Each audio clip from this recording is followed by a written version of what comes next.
Assalamualaikum warahmatullahi wabarakatuh. Apa kabar abang dan kakak? Semoga abang dan kakak sehat selalu ya nak. Hari ini bertemu lagi dengan Miss Inzim. Kita akan belajar tematik. Ayo kita mulai pembelajaran kita hari ini dengan semangat dan doa sebelum belajar. Sikap berdoa, angkat tangannya, tundukkan kepalanya. Doa sebelum belajar. Bismillahirrahmanirrahim. Rabbi zidni ilma warzuqni fahma. Amin ya rabbal alamin. Ya Allah, berikanlah pemahaman yang baik dan berikanlah kemudahan kami dalam mempelajari pelajaran hari ini. Dan kakak, kita akan melanjutkan pelajaran kita tematik, tema 5, subtema 3, masih mengenai pengalamanku di tempat bermain, pembelajaran 2 dan 3. Tujuan pembelajaran kita hari ini yang pertama, kamu dapat menemukan contoh ungkapan permintaan maaf sebagai cermin hidup rukun dalam kemajemukan masyarakat Indonesia dengan benar. Yang kedua, kamu dapat menjelaskan makna ungkapan permintaan maaf yang ditemukan dari teks percakapan dengan bahasa sendiri dengan benar.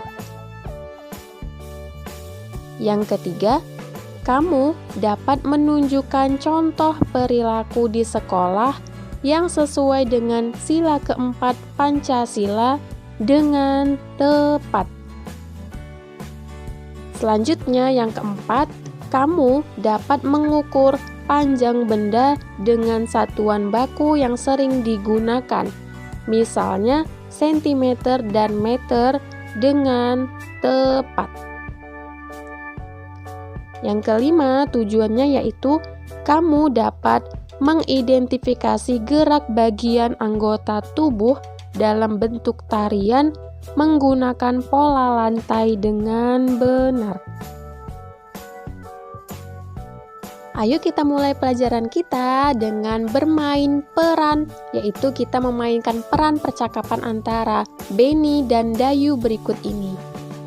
Kita sesuaikan dengan ejaan dan menggunakan bahasa Indonesia yang tepat ya abang dan kakak. Kita perhatikan tanda tanyanya, kita perhatikan koma titiknya. Kita mulai dengan memerankan Beni. Beni berkata, "Dayu, bolehkah saya pinjam penggaris kamu? Sebentar saja." Lalu Dayu berkata, "Maaf Beni, penggaris saya sedang digunakan Lani. Coba saja pinjam ke Lani," kata Dayu.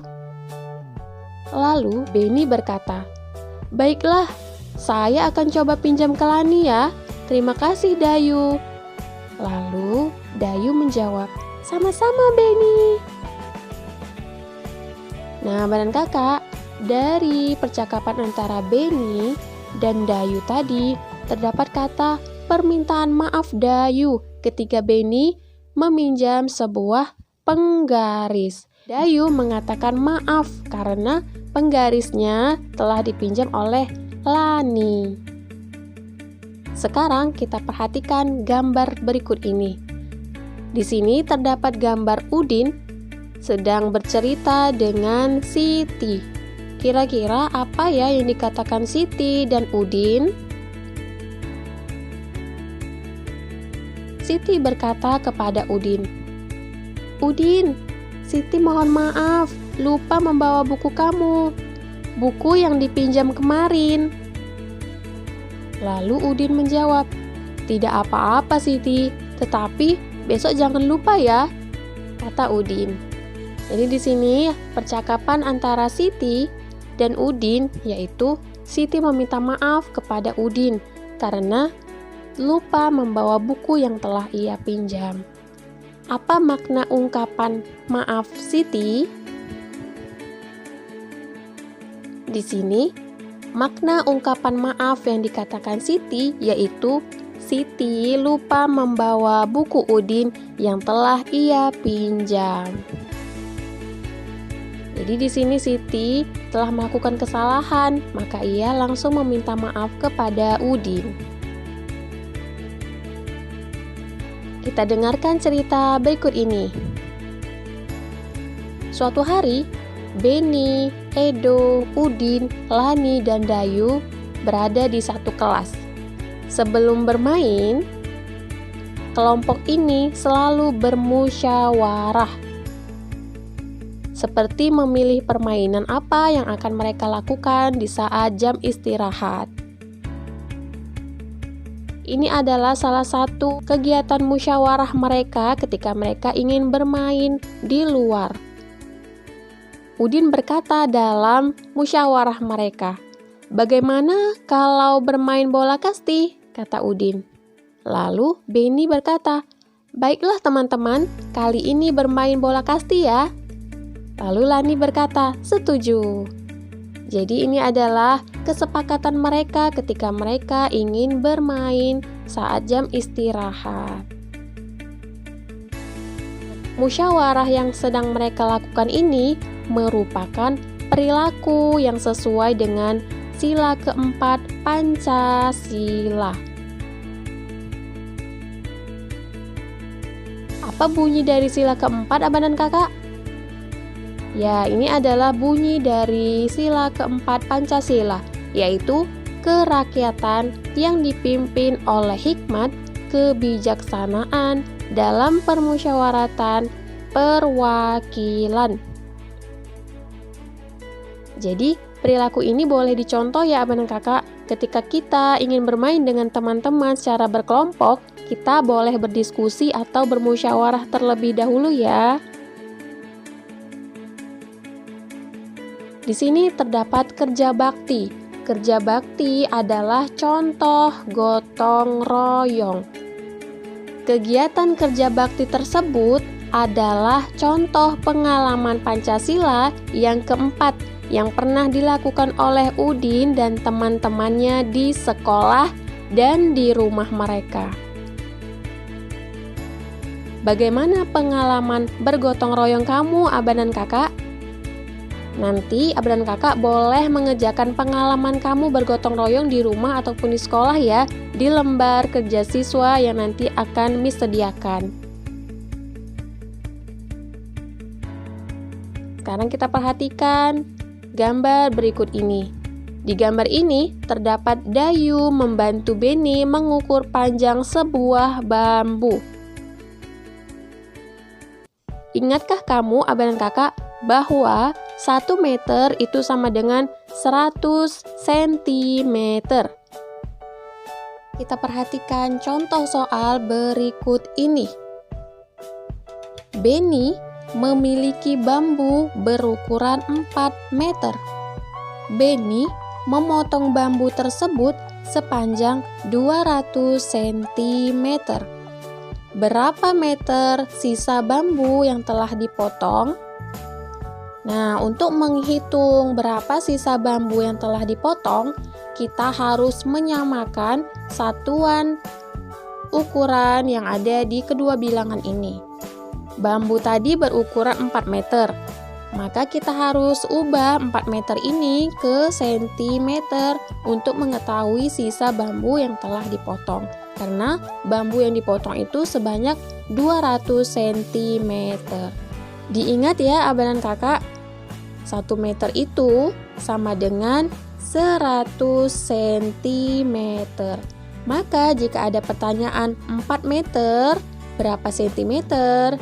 Maka 4 meter ini kita kalikan dengan 100. 4 dikali 100 itu sama dengan 400 cm.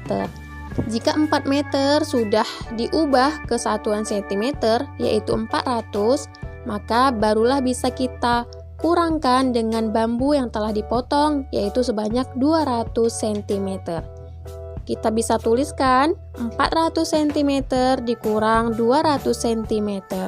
Kita buat pengurangan jalan ke bawah ya Abang dan Kakak. 400 kita kurangkan dengan 200.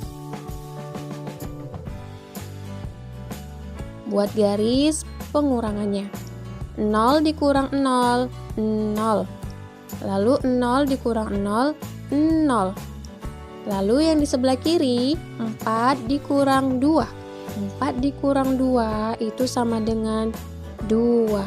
Maka hasilnya 400 dikurang dengan 200 itu hasilnya 200. Jadi diperoleh 400 cm dikurang 200 cm itu sama dengan 200 cm. Maka sisa bambu yang telah dipotong oleh Beni yaitu 200 cm. Bisa ya abang dan kakak mengukur panjang sebuah benda. Sekarang ayo kita amati gambar berikut ini. Dayu ke belakang rumahnya. Di belakang rumahnya ada pohon cemara. Pohon cemara terlihat ditiup angin ke kanan dan ke kiri.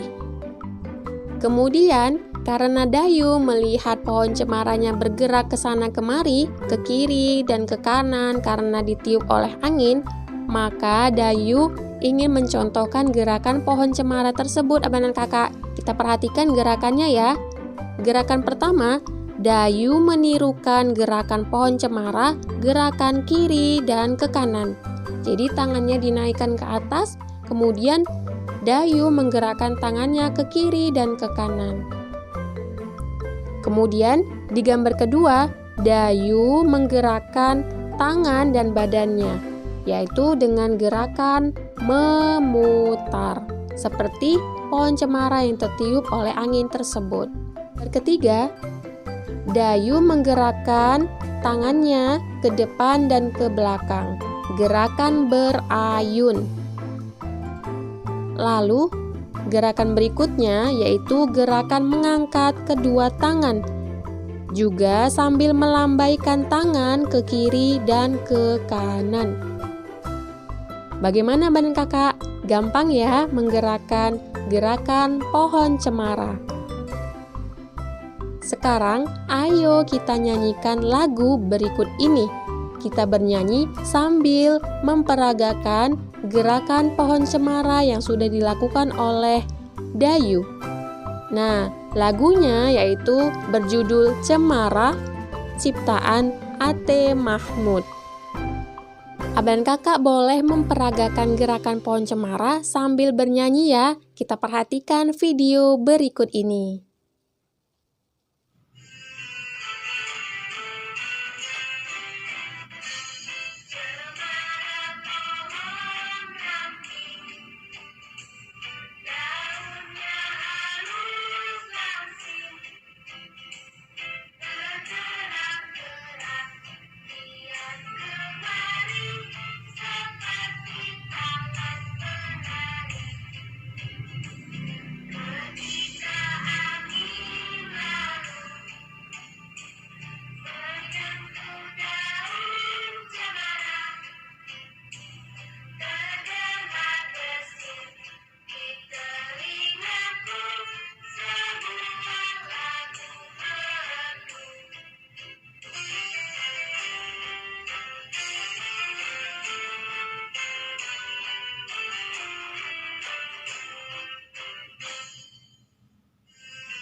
Nah, Abang dan Kakak, tadi kita sudah melihat video memperagakan gerakan pohon cemara sambil menyanyikan lagu Cemara ciptaan A.T. Mahmud. Semoga Abang dan Kakak semakin semangat ya dengan memperagakan dan menyanyikan lagu tersebut. Sampai di sini saja pembelajaran kita hari ini Abang dan Kakak. Semoga Abang dan Kakak dapat memahami pelajarannya dengan baik ya. Kita tutup dengan mengucapkan hamdalah. Alhamdulillahirabbil alamin. Sampai ketemu di video pembelajaran selanjutnya. Assalamualaikum warahmatullahi wabarakatuh.